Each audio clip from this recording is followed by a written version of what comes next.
지난주에 이어서 지난주에는 호세아서를 우리가 함께 나누었죠. 오늘은 요엘서를 함께 보셨는데 요엘 뜻이 뭐라고 그랬습니까? 뭐라고요? 여호와는 하나님이시다. 요엘의 뜻입니다. 호세아의 뜻은 뭐라고 그랬죠? 예?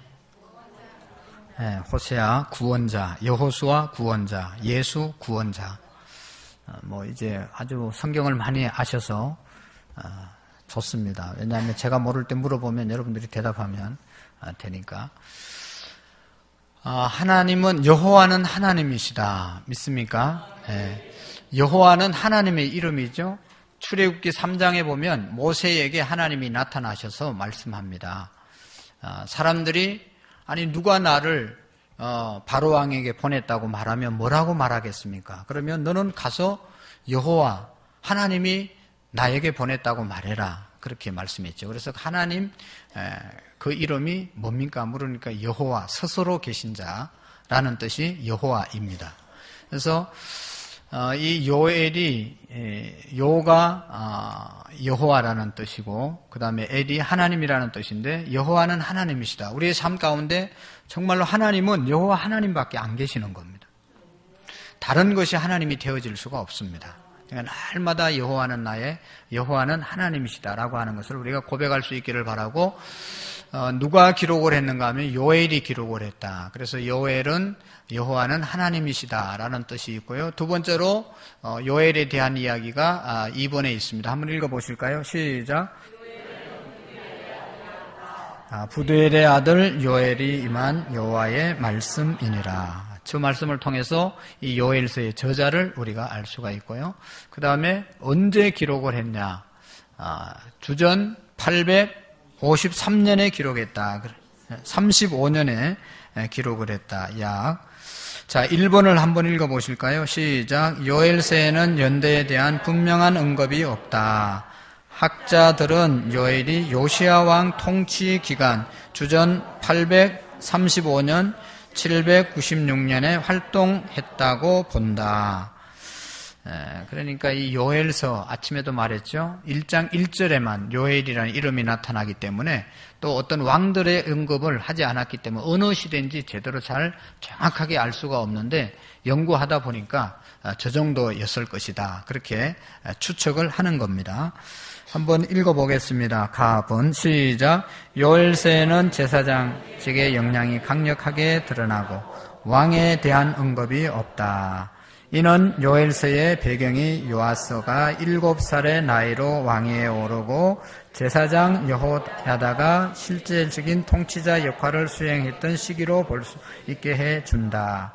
요엘서는 우상 숭배에 대한 언급이 없는 것도 제사장 여호야다가 섭정하던 요아스 제위 초기에 바알 숭배 정화 운동이 있고 난 후에 기록했기 때문이라고 본다.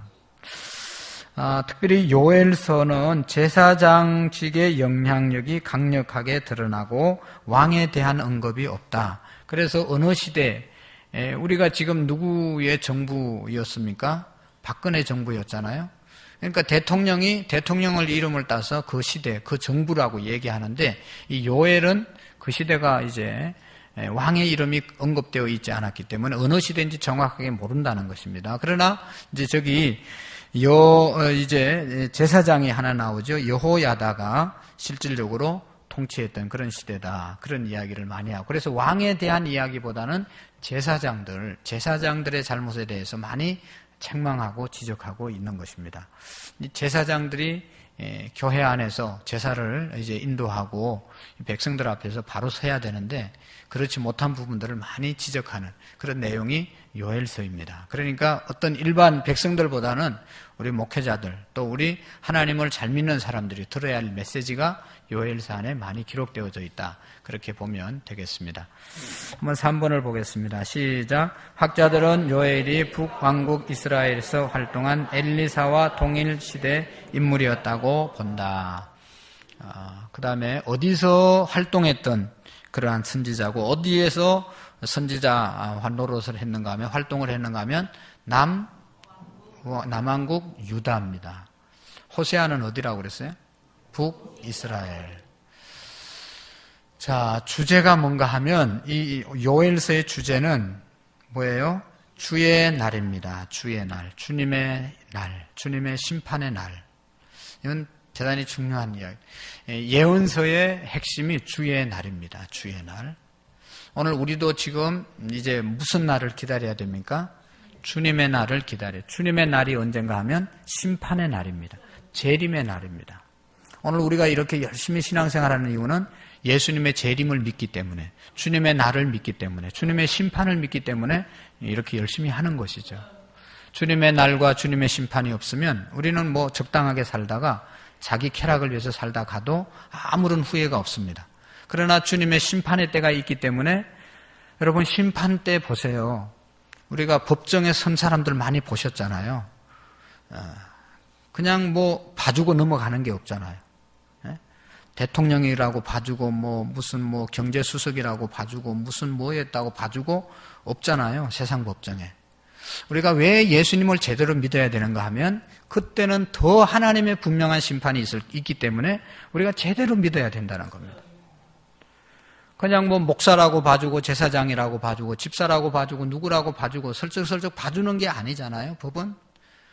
하나님은 더더욱 정의롭고 공의로우신 분이기 때문에 하나님의 심판 앞에는 누구도 어떻게 할 수가 없는 거예요. 그러니까 계속 돌아오라고 이야기하는 것이죠.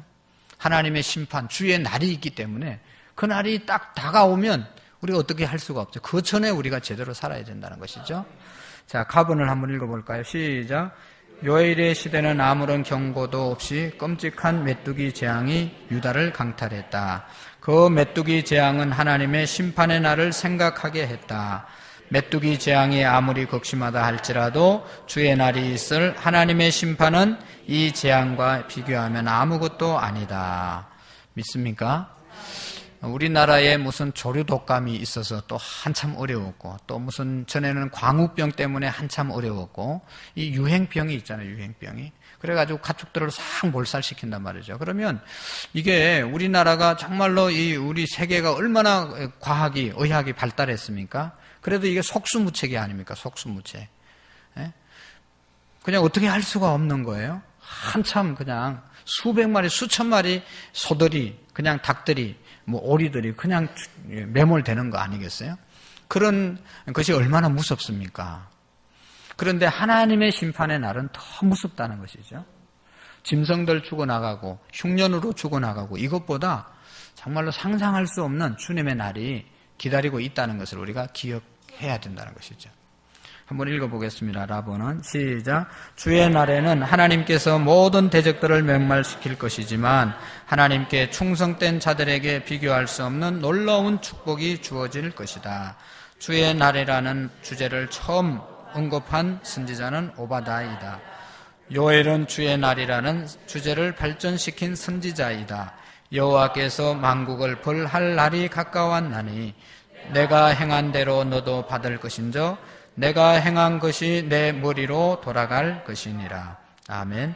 자, 라본에 보시면 주님의 날에는 두 가지 현상이 일어나는, 하나는 하나님께서 모든 대적자들을 멸망시킬 것이지만 하나님께 충성된 자들에게는 비교할 수 없을 놀라운 축복이 주어질 것이다.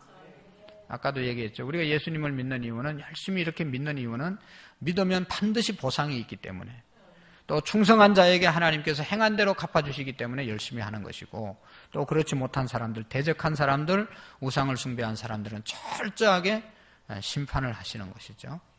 자, 요한계시록 한번 찾아보시겠습니다. 22장을 다 같이 찾겠습니다. 요한계시록 22장 12절 말씀을 다 같이 한번 보셔야 됩니다. 요한계시록 22장 12절 말씀, 13절 말씀 두 절을 읽어봅니다. 시작. 보라, 내가 속히 오리니 내가 줄 상이 내게 있어 각 사람에게 그가 행한 대로 갚아주리라. 나는 알파와 오메가요 처음과 마지막이요 시작과 마침이니라. 아멘. 주님의 날은 하나님을 대적한 사람들에 대해서는 멸망시키는 날이지만 주님께 충성한 사람들에게는 뭐예요? 비교할 수 없는 놀라운 축복이 주어지는 날이다. 주님이 속히 오셔서 우리에게 상을 주시는데 어떻게 주신다고요? 행한 대로 주신다. 할렐루야. 행한 대로 주시는 것이 하나님의 상급입니다. 우리가 늘 말씀하지만 예수님은 구원은 믿음으로 받는 겁니다. 오늘 교회 나오는데 아무런 조건이 없습니다. 뭐 열심히 해서 나왔고 우리가 세상에 죄 안 지어서 나왔고 그거 아니고 하나님의 은혜로 이곳까지 온 거예요. 우리가 뭐 세상에서 뭐 잘나고 뭐 돈 많아서 온 것도 아니고 하나님이 불러주셔서 오신 거예요. 똑같은 은혜를 우리가 받았습니다. 그러나 마지막 하나님이 주시는 상급에는 차별이 있다는 것이죠. 행한 대로, 주님 앞에 행한 대로 영혼을 구원하고 이름도 없이 빚도 없이 수고한 그 모든 것들을 하나님께서 푼듯이 갚아주시는 주의 날이 있다는 것이죠. 자, 그 다음에 이제 요엘서, 모든 성경의 구약 성경에서 예수 그리스도의 모형을, 예수님을 찾아야 된다고 그랬죠. 자, 요엘서에 나타난 예수 그리스도는 어떤 분으로 나타나셨는가 한번 보겠습니다. 1번 시작. 모든 민족을 심판하실 예수님. 요엘은 그리스도를 모든 민족을 여호사밧 하나님께서 심판하신다는 뜻, 골짜기에서 심판하실 분으로 소개한다. 예수님은 심판자이시다라고 하는 것을 말씀하고 있는데 3장 2절을 한번 읽어볼까요? 시작.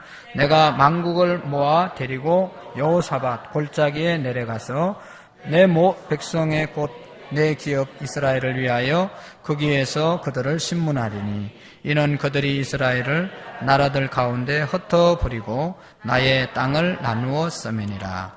민족들은 일어나서 여호사밧 골짜기로 올라올지어다. 내가 거기에 앉아 사면의 민족들을 다 심판하리라. 아멘. 여러분, 우리가 요한계시록을 쭉 읽어보면 예수님께서 하나님 우편에서 심판하시는 그런 모습이 분명히 나타나잖아요. 그래서 예수님은 심판자이시고 하나님은 심판자이시다 하는 것을 우리가 기억해야 합니다. 요엘서에 핵심 구절이 있습니다. 2장 12절 13절 말씀인데요. 다시 한번 시작. 여호와 말씀에 너희는 이제라도 금식하고 울며 애통하고 마음을 다하여 내게로 돌아오라 하셨나니 너희는 옷을 찢지 말고 마음을 찢고 너희 하나님 여호와께로 돌아올지어다. 그는 은혜로우시며 자비로우시며 노하기를 드디하시며 인애가 크시사 뜻을 돌이켜 재앙을 내리지 아니하시나니. 아멘. 이제라도라고 하는 말을 우리가 기억해야 된다고 그랬죠. 이제라도. 지금도 늦지 않았다. 하나님께서 지금도 기다리고 있다. 그러나 언젠가는 이제 기회가 다 지나간다는 것을 우리가 기억해야 되겠죠. 이제는 안 된다. 이제라도 돌아올 수 있지만 이제는 안 된다. 그런 때가 오지 않겠습니까? 뭐 여러 가지 사정들이 있겠지만 여러분 예배를 꼭 회복하시고 중요한 것들 많이 있습니다. 그러나 여러분 정말로 중요한 것들이 하나님 앞에 서면 하나님 앞에 서는 날 앞에서 중요한 게 뭐가 있겠습니까? 세상에. 수험생들 앞에는 시험 보는 것이 중요하지만 사형 선고를 받은 사람 앞에서는 뭐가 중요하겠어요? 아무것도 중요한 게 없습니다. 지금 뭐 우리가 살 것만 생각하고 죽자 사자 일하고 예배도 빠져먹고 이렇게 하지만 언제 죽을지 모르지 않습니까? 언제 하나님 앞에 설지 모르잖아요. 우리 몸속에 암세포가 있는지 없는지 누가 압니까? 저도 죽을 병 걸렸는지 모르는 거예요. 병원에 안 가봐서. 그런데 죽을 병이 걸릴 수도 있는 거예요. 모르고 사는 거예요. 계속 살 생각만 하고 사는 거예요. 죽어가는데. 얼마나 어리석겠어요? 이제라도 여러분 우선순위가 무엇이고 가치가 무엇이고 정말로 우리가 붙잡아하고 추구해야 될 것이 무엇인지 깨닫는 은혜가 있기를 바랍니다. 여러분 이제 우리가 이 우리나라의 사태를 보면서 그러잖아요. 대통령이 이제 구속 수사가 되었다. 뭐 어떤 신문에 보니까 그때 헌재 나가서 변호를 했으면 좀 이렇게까지 안 됐을 텐데 그때 나가지 왜 안 나갔나 뭐 이렇게 또 아쉬움을 토로하는 사람도 있어요. 자기를 변호하려면 그때 가서 얘기를 했어야지 이렇게까지는 안 되지 않을까 뭐 이런 얘기도 하고. 그러니까 그때 잘했어야 되는 거예요. 잘해야 될 때가 있었어요. 그런데 기회를 다 놓친 거죠. 그러니까 우리의 신앙도 마찬가지입니다. 그냥 어영부영 교회만 왔다 갔다 하면 무슨 수가 나는 게 아니고 그러다 하다가 어떻게 어느 계기를 통해서든지 딱 돌이키는 턴이 있어야 되는 거예요.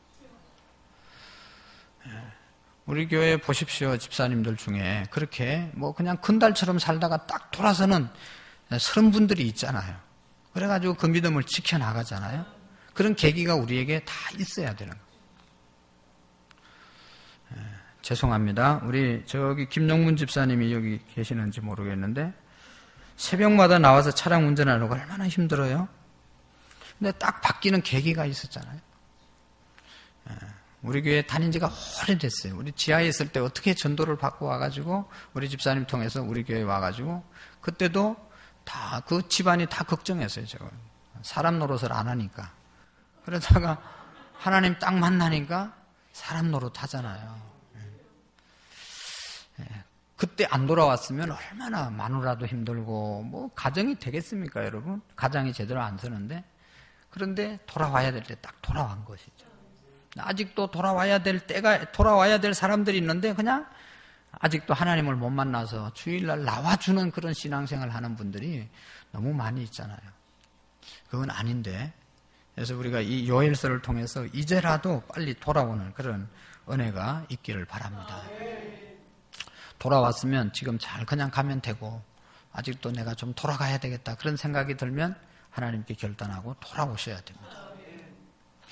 자, 아까도 아침에도 얘기했는데 요엘서에 특별히 구약의 성경에서 성령에 대한 이야기가 저곳에 밖에 없습니다. 한번 읽어보겠습니다. 시작.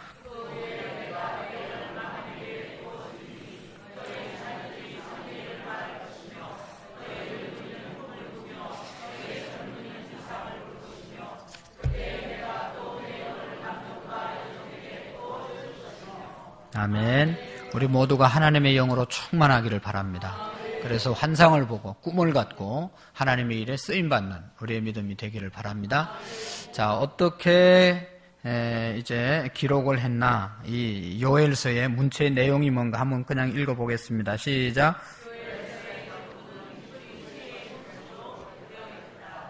아멘. 그렇다는 겁니다. 자, 중요한 거는 이제 왜 이 요엘서를 우리에게 주셨는가 한번 반복되는 얘기지만 읽어보겠습니다. 시작. 요엘서는 하나님의 백성에게 다가올 심판을 경고하고 회개를 촉구하며 심판 후에 있을 구원의 날에 대한 소망을 주기 위해 기록되었다. 예, 저기 보시면 하나님의 백성에게 다가오는 심판, 하나님의 백성에게 다가올 심판. 이거는 하나님의 백성이라는 것은 오늘 교회 다니는 사람을 말하는 거예요. 오늘 교회 다니는 사람에게 주시는 심판이 있다 하는 것입니다. 그래서 우리가 그냥 하나님의 백성은 하나님이 책임져 주셔야 되잖아요. 하나님이 책임져 주신다고 그랬는데 하나님의 소유가 되려면 하나님은 하나님의 백성을 자기의 소유 삼았다고 그랬는데 그 소유를 삼는다고 그 조건을 달아주셨잖아요. 출애굽기 18장, 19장에서 우리가 함께 보았잖아요.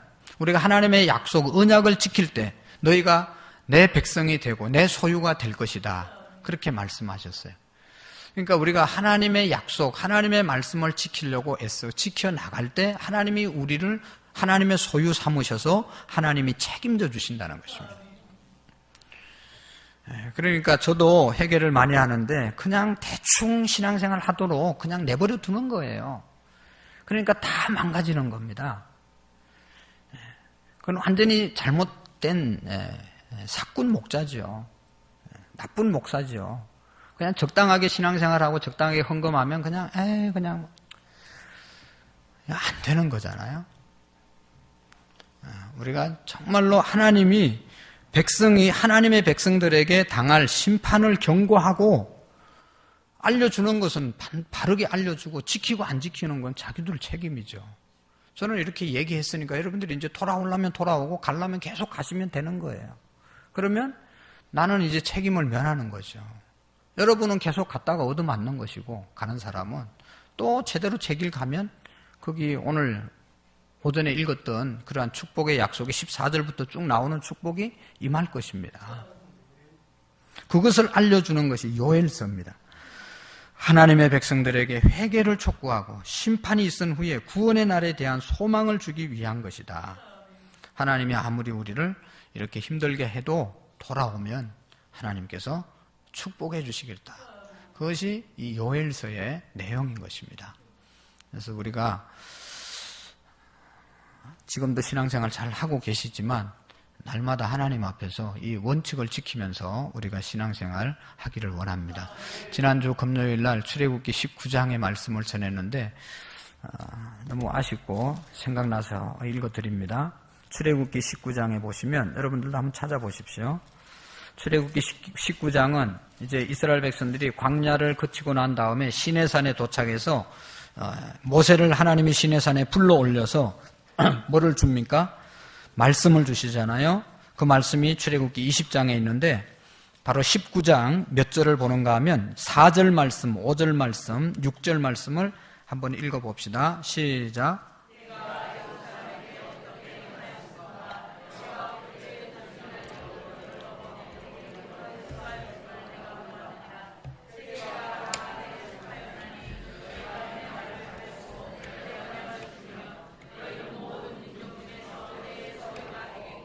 내가 너에게 대하여 제사장 나라가 되며 거룩한 백성이 되리라. 너는 이 말을 이스라엘 자손에게 전할지니라. 아멘. 자, 하나님께서 오늘 우리에게 애굽 사람에게 어떻게 대했음을 알고 있고 내가 어떻게 독수리 날개로 너희를 업어 내게로 인도하였음을 너희가 보았느니라. 이스라엘 백성들을 광야에서 이끌어내서 이제 이끌어낸 것은 독수리가 그 새끼를 업어서 이렇게 옮긴 것처럼 완전하게 옮겼다는 것이죠. 아까도 얘기했지만 오늘 저와 여러분들이 이 자리까지 하나님의 자녀가 되기까지 우리가 한 것은 아무것도 없습니다. 하나님이 하셨습니다. 하나님의 은혜입니다. 예수님이 십자가에 죽으심으로 우리가 구원의 자녀, 하나님의 백성이 되셨습니다. 예수님이 죽는데 우리 한 거 아무것도 없어요. 구원받는데 한 거 아무것도 없어요. 하나님의 은혜입니다. 하나님이 지금까지 인도해 주셨습니다. 왜 인도해 주셨냐?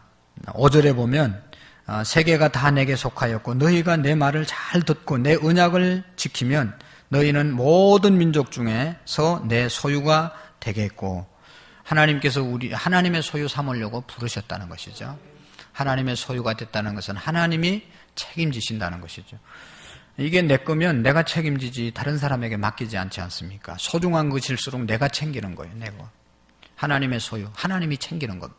여러분들이 우리가 하나님의 말씀대로 살면 하나님이 챙기는 겁니다. 하나님의 소유가 되는 것이죠. 그 다음에 너희가 내게 대하여 제사장 나라가 되고 제사장 나라 되라고 우리를 부르신 것입니다. 거룩한 백성이 되리라. 이것이 하나님이 우리를 부르신 목적인 것을 우리가 기억하시고 이 제사장 나라 하나님의 백성 왕같은 제사장으로 우리가 살아가는 은혜가 있기를 축복합니다. 기도하겠습니다. 하나님 아버지 감사합니다. 요엘서를 통해서 주님의 날을 우리가 생각합니다. 우리 모두가 주님의 날에 정말로 하나님의 축복과 하나님의 놀라운 상급을 받는 자리에 서게 해 주시옵시고 우리가 하나님의 말씀을 정말로 잘 지켜 언약을 지킴으로 하나님 나라의 귀한 상급을 받는 자들이 되게 해 주옵소서. 감사합니다. 예수님의 이름으로 기도하옵나이다. 아멘.